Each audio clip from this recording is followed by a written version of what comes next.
সুন্নিদের সাথে অন্যদের ভুলটাই এই জায়গায়। আমরা এটাই বলতে যাচ্ছি, আমার আল্লাহ আমার হাবিবকে পৃথিবীতে পাঠিয়েছেন। আল্লাহ বলেছেন, মান আতার রাসূলা ফাকাদ আতা আল্লাহ। আমার বন্ধুরে যে মানবে সে আমাকে মানলো, আমার বন্ধুরে তাআত করলো, আমাকে করলো। আপনি যা করবেন, আমার রামাইতা, এই যে রামাইতা ওয়ালাকিন্নাল্লাহ রামা, আপনি পাথর মেরেছেন, আপনি মারেন নাই, আমি আল্লাহ মেরেছি। সুবহানাল্লাহ বলেন। পার্থক্য ওই জায়গায়। আমার আল্লাহ যে রাসূলকে ক্ষমতা দিয়েছেন, এই ক্ষমতা দেওয়ার কারণে আল্লাহর ক্ষমতা কমে যায় নাই, কারণ আমার রাসূল ক্ষমতা পেয়েছেন আল্লাহর কাছ থেকে। কথা বলেন ঠিক কিনা? চেয়ারম্যানের ক্ষমতা যেমন এমডিরে পাওয়ার দেওয়াতে কমে নাই, আমার রাসূলকে পাওয়ার দেওয়াতে, ওলিকে পাওয়ার দেওয়াতে, আব্বালকে পাওয়ার দেওয়াতে, গাউসকে পাওয়ার দেওয়াতে, কুতুবকে পাওয়ার দেওয়াতে আল্লাহর পাওয়ার কমে নাই, বরং তারা আল্লাহর হুকুম পালন করছে। আল্লাহর হাবিব ফরমান, এক সাহাবা আল্লাহর হাবিবের দরবারে আরজ করি, ইয়া রাসূলুল্লাহ, আমি ফরজ ইবাদতের পাশাপাশি কিছু নফল ইবাদত করতে চাই, কি করব? আল্লাহর হাবিব ফরমান, ও সাহাবী, তুমি কি ভাবছো? হুজুর, আমি চিন্তা করছিলাম যে আমি 4 ভাগের 1 ভাগ সময় দরুদ শরীফ পড়ব, বাকি 3 ভাগ অন্যান্য ইবাদত করব।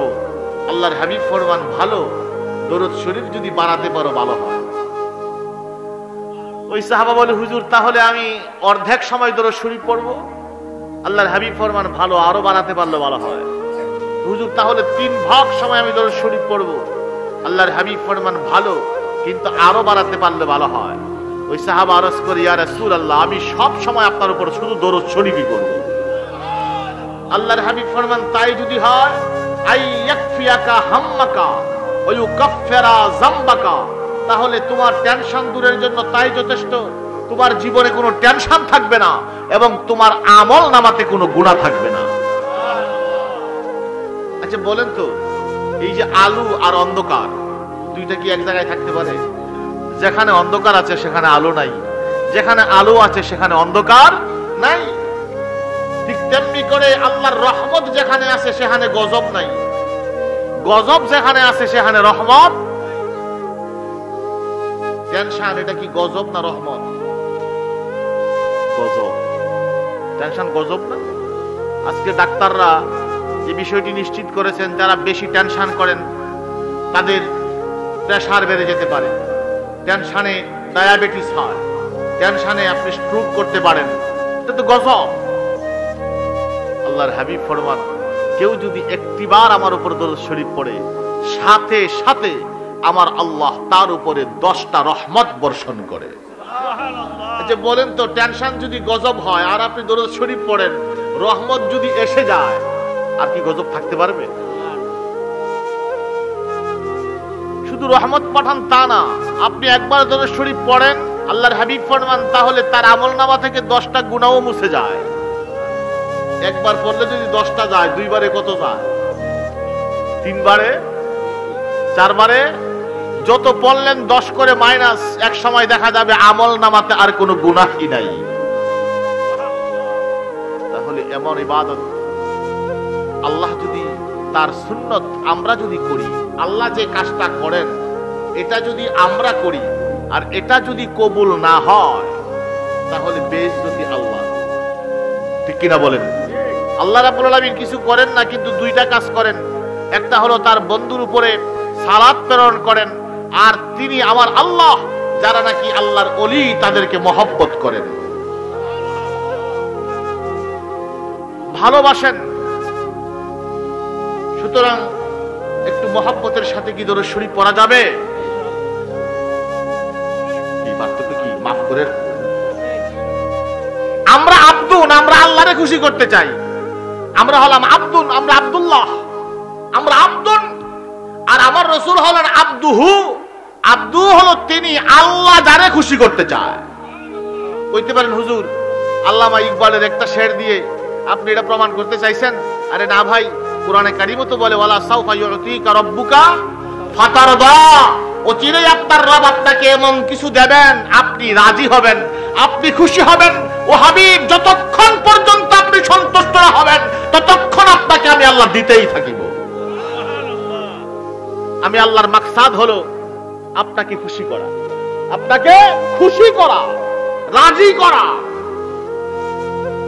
জন্য কবি বলেন, আল্লাহর কাছে প্রিয় দেওয়ার অভাব নাই, আল্লাহর অনেক প্রিয় আছে, কিন্তু নবীর চাইতে বড় প্রিয় আল্লাহর কাছে আর কেউ। আমার নবীরও অনেক আশেক আছে, কিন্তু আল্লাহর মতন আরেকজন আশেক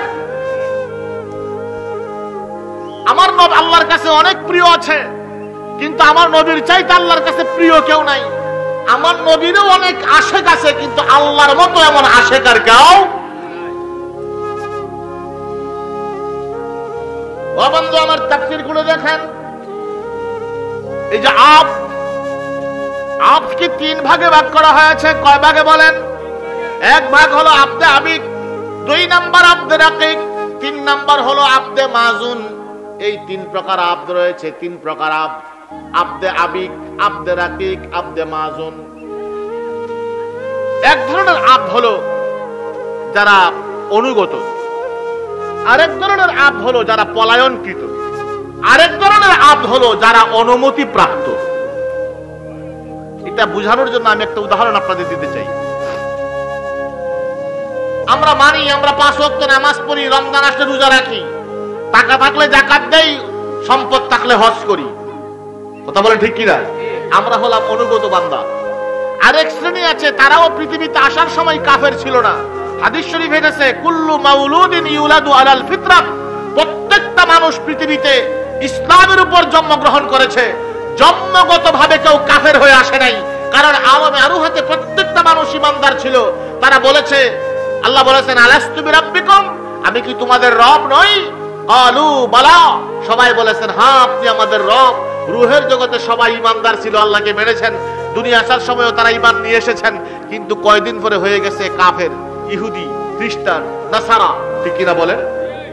বালেগ হওয়ার পরে অনেকে ইসলাম গ্রহণ করেছেন, আবার অনেকে ইসলাম গ্রহণ করে নাই। এখানে হলো যারা নাকি মুসলমানদের বাইরে বেঈমান, এক কথা কাফের, মুশরিক, মুনাফিক যারা, তারা হলো ওই পলায়নকৃত বান্দা। তারা আল্লাহরে মানে না, আমরা আল্লাহরে মানি। আরেক শ্রেণী হলো ক্ষমতা প্রাপ্ত। ইন্ডাস্ট্রি চালাইতে গেলে সুপারভাইজারের আন্ডারে কিছু শ্রমিক আছে, আবার কয়েকজন সুপারভাইজারকে চালানোর জন্য একজন এজিএম আছে, আসেনি? আবার কয়েকজন এজিএম চালানোর জন্য একজন ডিজিএম আছে, আবার 2-3জন ডিজিএম চালানোর জন্য একজন জিএম আছে, তাদেরকে চালানোর জন্য একজন ডাইরেক্টর আছে, আছে না? এরপরে আবার ডেপুটি ম্যানেজিং ডাইরেক্টর আছে, এরপরে আবার এমডি সাহেব আছেন। এখন দেখেন, চেয়ারম্যান যিনি, এই ক্ষমতাটা কিন্তু তিনিই দিয়েছেন, যে তুমি সুপারভাইজার, তুমি এজিএম, তুমি জিএম, তুমি ডাইরেক্টর, তুমি ডেপুটি ডাইরেক্টর, তারপরে তুমি হইলা একেবারে এমডি, ম্যানেজিং ডাইরেক্টর। এখন চেয়ারম্যান সাহেব বলল, ও তুমি যে এমডি হইলা, তোমার পাওয়ার কি জানো? তুমি যে সিগনেচার দিবা, এটা আমার সিগনেচার। তুমি যারে টাকা দিবা, আমার দেওয়া। তুমি যারে চাকরি দিবা, আমার দেওয়া। তুমি যারে শাস্তি দিবা, আমার দেওয়া। তোমার যা কাম সব আমার কাম। কথা বলেন, কথা বলেন ঠিক কিনা? এখন এমডি সাহেব যা করেন, চেয়ারম্যান কো আমারটাই তো করছো, নাকি এমডির বিচার হয়? তারে ক্ষমতা দিছে কে? চেয়ারম্যান দিছে। এজন্য চেয়ারম্যানের ক্ষমতা কমে গেছে কত? হ্যাঁ, চেয়ারম্যানের ক্ষমতা কমে গেল না, এমডির ক্ষমতা চালাইছে। এখানেই তো ভুলটা। সুন্নিদের সাথে অন্যদের ভুলটা এই জায়গায়। আমরা এটাই বলতে যাচ্ছি, আমার আল্লাহ আমার হাবিবকে পৃথিবীতে পাঠিয়েছেন। আল্লাহ বলেছেন, মান আতার রাসূলা ফাকাদ আতা আল্লাহ। আমার বন্ধুরে যে মানবে, সে আমাকে মানলো। আমার বন্ধুরে তাআত করলো, আমাকে করলো। আপনি যা করবেন, আমার রামাইতা, এই যে রামাইতা ওয়ালাকিন্নাল্লাহ রামা, আপনি পাথর মেরেছেন, আপনি মারেন নাই, আমি আল্লাহ মেরেছি। সুবহানাল্লাহ বলেন। পার্থক্য ওই জায়গায়। আমার আল্লাহ যে রাসূলকে ক্ষমতা দিয়েছেন, এই ক্ষমতা দেওয়ার কারণে আল্লাহর ক্ষমতা কমে যায় নাই, কারণ আমার রাসূল ক্ষমতা পেয়েছেন আল্লাহর কাছ থেকে। কথা বলেন ঠিক কিনা? চেয়ারম্যানের ক্ষমতা যেমন এমডি রে পাওয়ার দেওয়াতে কমে নাই, আমার রাসূলকে পাওয়ার দেওয়াতে, ওলিকে পাওয়ার দেওয়াতে, আব্বালকে পাওয়ার দেওয়াতে, গাউসকে পাওয়ার দেওয়াতে, কুতুবকে পাওয়ার দেওয়াতে আল্লাহর পাওয়ার কমে নাই, বরং তারা আল্লাহর হুকুম পালন করছে। নাম কি ব্যাখ্যা দিয়েছিলেন লাগবো? চিনছেন না আপনারা? চতুর আর হুজুর, এখন তো চিনছেন। উনার একজন মানে খুব কাছের মানুষ, নামটা বলে ফেলি দুনিয়াতে যেহেতু উনি নাই। আমাদের টিয়ারা মাওলানা নুরুল হুদার সাথে চিনতেন তো আপনারা? নুরুল্লাহ ভাইয়ের আব্বা মাওলানা আব্দুল গনি রহমতুল্লাহ আলাইহি চতুরার হুজুরের খুব কাছের মুরিদ এবং কারি সাহেব ছিলেন, খুব আমলদার মানুষ ছিলেন।